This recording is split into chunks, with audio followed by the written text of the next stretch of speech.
Assalamualaikum warahmatullahi wabarakatuh. Saya Nur Aisyah dengan NIM 2002-085-00008.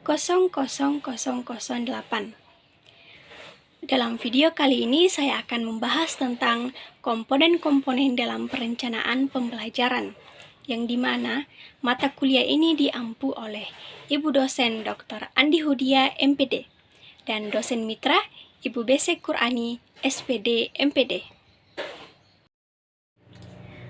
Apakah perencanaan pembelajaran itu? Perencanaan pembelajaran merupakan suatu pendekatan sistematis yang mencakup analisis kebutuhan pembelajaran, perumusan tujuan pembelajaran, pengembangan strategi pembelajaran, pengembangan bahan ajar, serta pengembangan alat evaluasinya dalam upaya mencapai tujuan pembelajaran yang diharapkan. Perencanaan itu mengandung beberapa komponen, dan komponen itu sebagai jawaban atas pertanyaan yang mendasar sebagai berikut. Yang pertama, kemampuan apa yang harus dipelajari oleh peserta didik? Yang kedua, prosedur dan sumber mana yang dapat digunakan untuk mencapai kemampuan tersebut? Dan yang ketiga, bagaimana caranya kita mengetahui bahwa kemampuan yang diinginkan telah terbentuk? Jawaban atas 3 pertanyaan itu dapat diidentifikasi 4 komponen esensial dalam perencanaan pembelajaran, yaitu yang pertama tujuan, yang kedua materi, yang ketiga metode atau strategi, dan yang keempat adalah penilaian. Yang pertama, prinsip atau asumsi dasar. Perencanaan yang baik memungkinkan hasil yang optimal.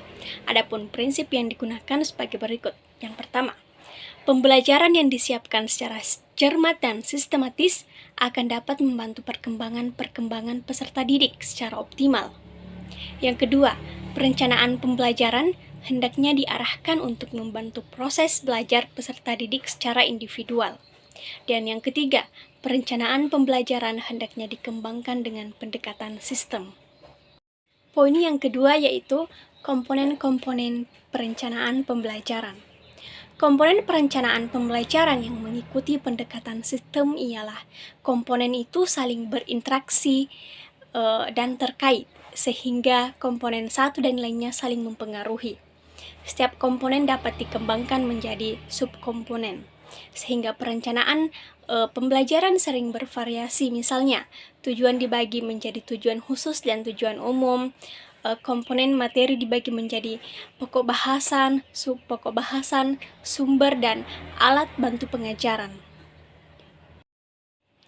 Untuk mengembangkan komponen diuraikan secara singkat. Yang pertama, tujuan. Dalam langkah ini, analisis kebutuhan siswa sangat menentukan untuk mampu dan tidaknya siswa mencapai tujuan yang dirancang. Hal ini sangat tergantung dari kemampuan awal serta kondisi hambatan mental. Yang kedua, materi. Pokok-pokok materi yang akan diajarkan dapat diambil dari garis besar program pengajaran atau GBPP atau silabus kurikulum sekolah yang bersangkutan. Namun, pokok-pokok materi yang ada tersebut perlu dikembangkan dan diorganisasikan. Yang ketiga adalah metode atau strategi. Pemilihan dan pengembangan strategi penyampaian merupakan satu rangkaian dalam mengembangkan perencanaan pembelajaran. Memilih dan mengembangkan strategi ini perlu berpedoman pada rambu-rambu. Dan yang terakhir adalah penilaian. Penilaian dirancang untuk menilai tingkat ketercapaian tujuan dan sekaligus dapat mencerminkan tingkat keberhasilan pembelajaran yang telah dilaksanakan. Mungkin hanya itu video singkat dari saya, lebih dan kurangnya mohon dimaafkan. Wassalamualaikum warahmatullahi wabarakatuh.